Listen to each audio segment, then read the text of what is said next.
Hello and welcome again to the Writer Review. This is Eric Crudup, writer, and this week we're going to be taking a look back at the 2017 sci-fi horror movie titled Alien Covenant. Now, Alien Covenant runs for 2 hours and 2 minutes long. It is directed by Ridley Scott. It is produced by David Giller, Walter Hill, Ridley Scott, Mark Huffman, and Michael Schaefer. Now, the script was written by John Logan and Dante Harper. The story was done by Jack Paglin and Michael Green. It is based off of the characters. I forget. I didn't actually write down who the characters were based off of, which I'm sorry. Okay, the score was done by Jed Kurzel, the cinematography by Darius Wolski, and it was edited by Pietro Scalia. And the stars of the movie are Michael Fassbender, Katherine Waterston, Billy Crudup, Danny McBride, Damien Bechir, Carmen Ejogo, Jussie Smollet, plus some uncredited performances by Guy Pearce, James Franco, Noomi Rapace, and Lorelei King as the voice of the space computer, who they refer to as simply Mother. So the story goes a little something like this. In the year 2109, the crew of the USCSS Covenant embark on a quest to start a new colony on the planet of Origay 6 by virtue due to the rogue transmission, where several colonists are in pods and human embryos are secured in frozen storage.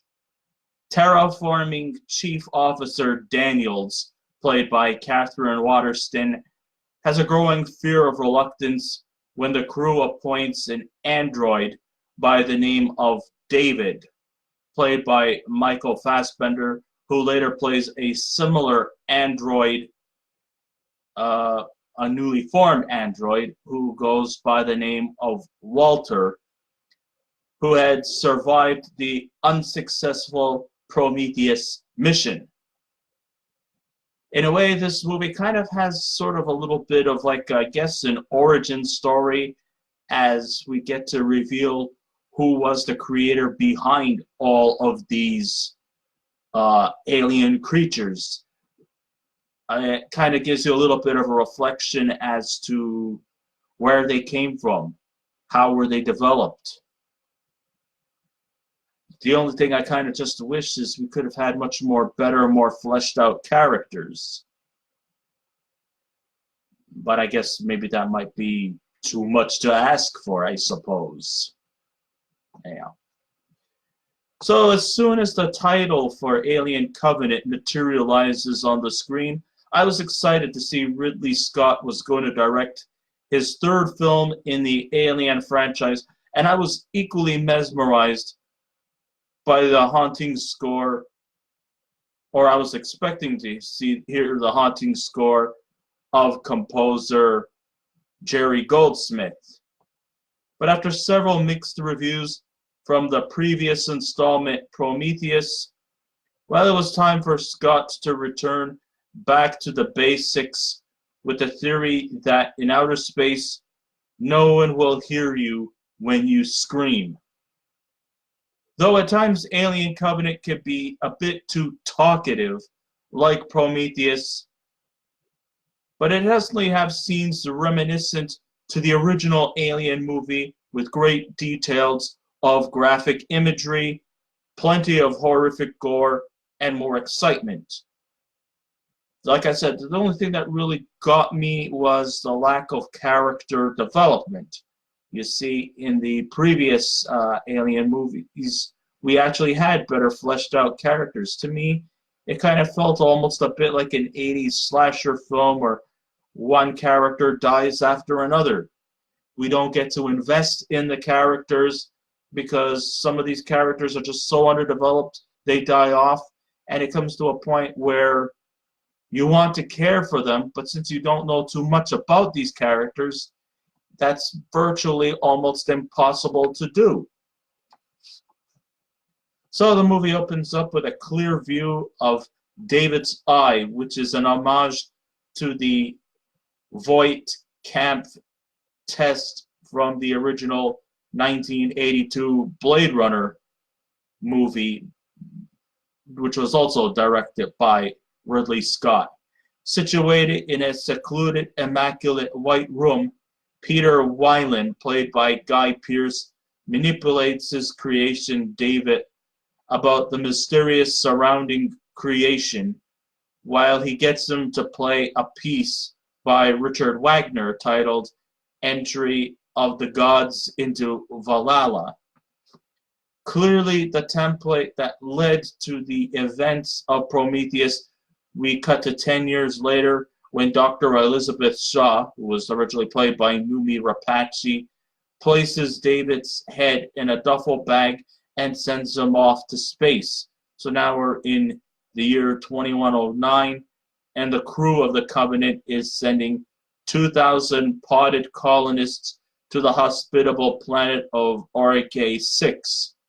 The symbolic sounds to John Denver's Country Road indicates that this newly established planet will ensure better living conditions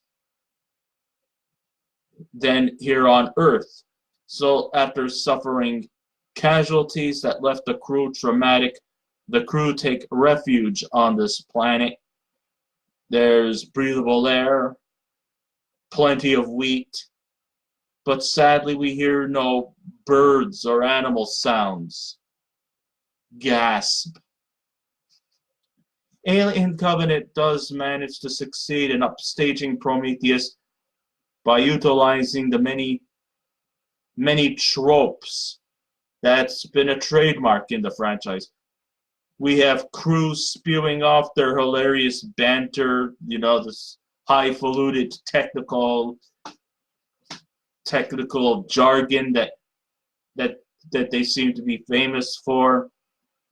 I mean, they expect us all to be master students in engineering or something like that. So they have all these, techno style talk, and some of it, and some with the occasional odd one line for good measure.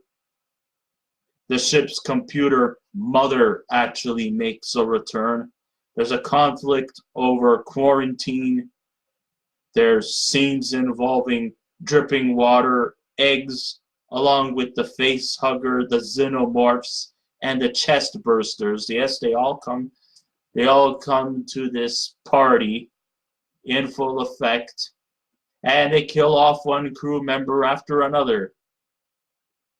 And we don't know too much about their backgrounds because we never have time, because it's like reminiscent to the old 80s slasher movies where one character after another just gets killed off.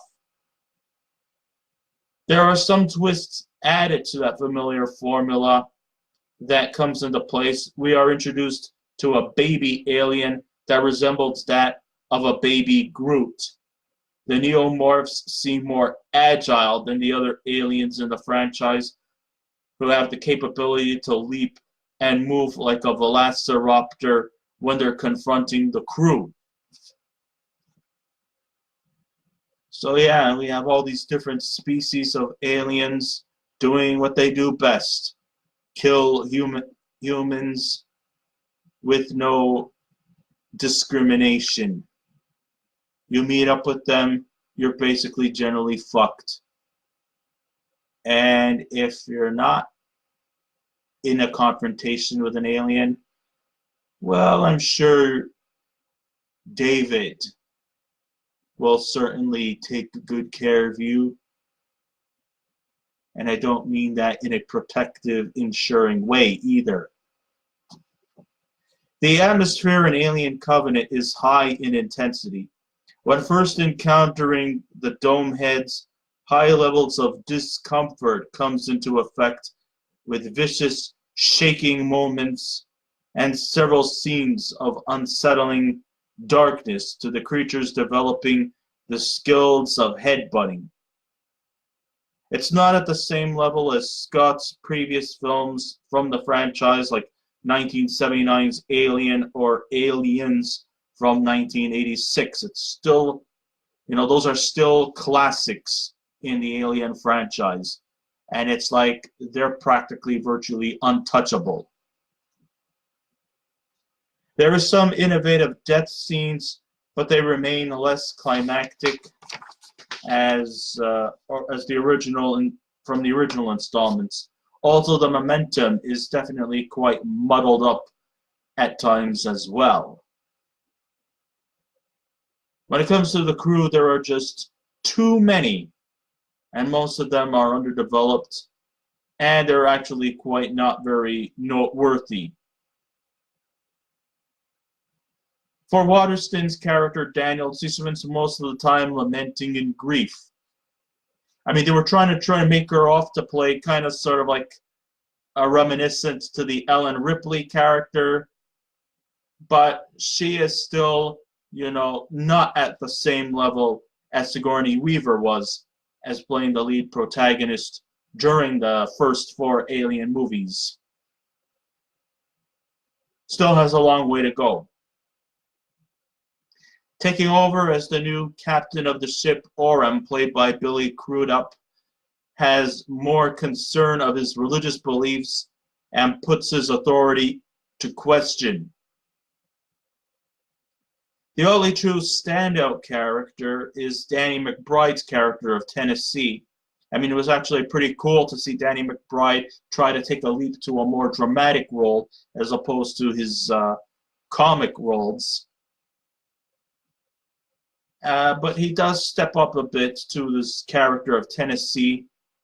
But the reason why he kind of stands out, it's because, well, he wears a cowboy hat. But still, the real scene stealer in this movie has to go with the duo performance from Michael Fassbender, who was the portrayal of the character David, and an enhanced Noomi who goes by the name of Walter.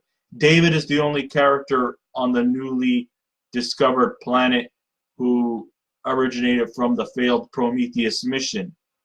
There are some bizarre scenes, though. Yes, there is a lot of surrealism in this movie, where David actually instructs Walter on playing the flute, upstage one another in romantic poetry, which is pretty weird in detail. Well, like I said, in this movie, we're not expecting Shakespeare. We're not expecting any life-changing things. We are expecting to see sci-fi. We are expecting to see humans battling monster-type aliens. And, it's sometimes best to come in with an open mind. But at the same time, you gotta understand that